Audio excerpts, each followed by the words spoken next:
Betul, ini betul.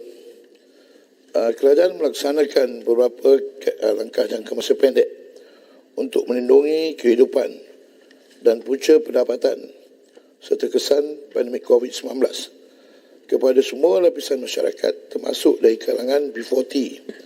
Dalam bajet 2022, bantuan keluarga Malaysia dengan peruntukan sebanyak 8.2 bilion disediakan yang memberi manfaat kepada 9.6 juta penerima yang layak. Kerajaan juga akan meneruskan pelbagai pemberian subsidi dan insentif bagi industri pertanian, jaminan makanan dan komoditi dengan peruntukan sebanyak 1.7 bilion.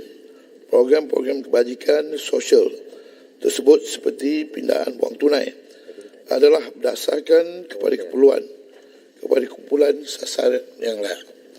Dalam usaha untuk mengurangkan kebergantungan kepada kerajaan, khususnya bantuan tunai, kerajaan juga akan meningkatkan usaha untuk memperbanyakkan program-program kebajikan produktif supaya setiap isi rumah dapat meningkatkan kapasiti dan keupayaan bagi meningkatkan pendapatan dan seterusnya taraf hidup mereka secara mampan. Menjana dan mengekalkan pekerjaan juga menjadi agenda utama kerajaan untuk meningkatkan pendapatan isi rumah. Inisiatif ini termasuk Jamin Kerja Keluarga Malaysia dengan peruntukan sebanyak 4.8 bilion bagi menyediakan 600,000 peluang pekerjaan, termasuklah melaksanakan dengan izin Malaysia Short Term Employment Program, MyStep, dan program latihan serta peningkatan kemahiran supaya pekerja terutama dalam kalangan B40 mampu meningkatkan kebolehan pasaran mereka. Melalui insentif pengajian jamin kerja, kerajaan akan memperuntukkan bantuan antaranya bayaran berjumlah RM600 sebulan bagi tempoh 6 bulan kepada mereka yang bekerja dalam sektor kit.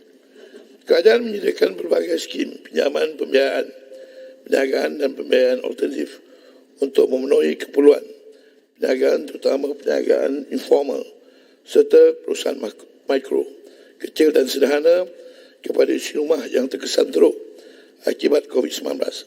Sebagai contoh, bagi menggalakkan penyertaan usahawan wanita, kerajaan memperuntukkan 6.25 juta bagi program Makasih Capital yang merangkumi bantuan asas modal perniagaan secara dalam talian. Skim pinjaman informal dan mikro dengan saiz dana berjumlah 200 juta juga diperuntukkan dengan kadar faedah 0%. Bagi tempoh jangka panjang, dalam RMK 12, kerajaan akan meneruskan dasar dan strategi untuk meningkatkan pendapatan dan kuasa beli serta kesejahteraan terutamanya isi rumah di bandar dan di luar bandar.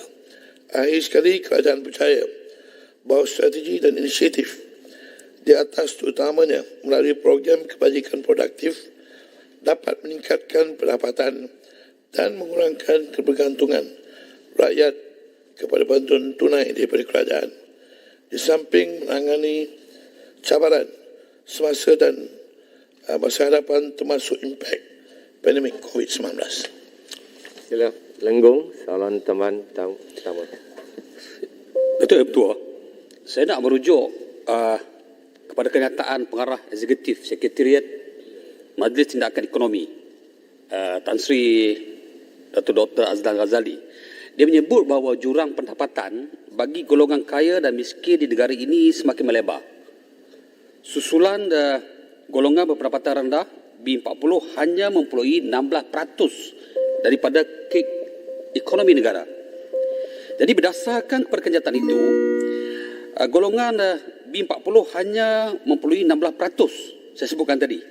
Justru itu, saya nak tahu apakah langkah utama ataupun faktor utama yang menyebabkan jurang pendapatan antara golongan kaya dan miskin ini benar-benar melebar. Kemudian, saya ucap terima kasihlah apa yang disebut kejayaan-kejayaan dan juga perancangan kerajaan tadi. Dan pastinya kesan daripada pandemik COVID-19 ini, ia memberi kesan yang lebih besar. Kedudukan sosioekonomi rakyat, data-data kemiskinan sudah begitu berubah. Pertambahan berlaku, orang miskin bertambah, pendapatan berkurang dan sebagainya. Apakah langkah-langkah kerajaan dengan data-data yang sudah begitu berubah ini? Terima kasih. Terima kasih Lenggong. Sila Perdana Menteri jawab. Terima kasih Kong di atas soalan tambahan. Pertama berkenaan jurang. Ini kita boleh lihat berdasarkan kepada keadaan semasa yang mana golongan B40 ramai yang telah terkesan teruk memandangkan mereka ini terdiri daripada orang-orang yang terlibat dalam bidang perusahaan, misalnya di golongan pertengahan, dan ramai pula yang pengusaha-pengusaha ataupun mereka-mereka yang bekerja ini secara tetap ni telah terjejas dan ada yang kehilangan pekerjaan. Jadi bila keadaan ini berlaku, mereka ini secara automatik ada yang telah masuk ke dalam golongan miskin dan juga miskin tegak barangkali. Jadi inilah keadaan-keadaan yang menyebabkan jurang itu menjadi lebih ketara sebab golongan-golongan pemodal yang lebih baik kedudukannya agak kurang terkesan sebab keadaan ini menyebabkan kerajaan menumpukan untuk memberi bantuan kepada B40 ataupun miskin ini melalui program-program pemberian tunai yang bantuan secara langsung supaya mereka dapat meneruskan kelangsungan hidup. Ini yang menjadi fokus kepada kerajaan. Sebab bagi menjawab soalan seterusnya, dalam tempoh pandemik dan COVID ini, yang menjadi keutamaan kepada kerajaan adalah untuk memastikan bahawa mereka yang terkesan dan terkesan teruk akibat daripada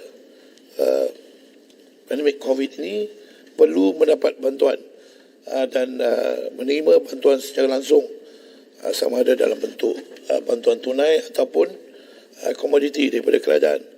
Dan terdapat juga beberapa inisiatif yang diberi, insentif yang diberi kepada rakyat, termasuklah menyediakan program-program bagi meningkatkan pendapatan dan termasuk juga untuk mengekalkan pekerjaan dan bagi golongan usahawan untuk memberi akses kepada mereka bagi mendapatkan pembiayaan kewangan bagi menjana pendapatan dan mencuburi bidang perniagaan seperti pembiayaan mikro melalui peruntukan yang diberikan melalui tekun dan sebagainya.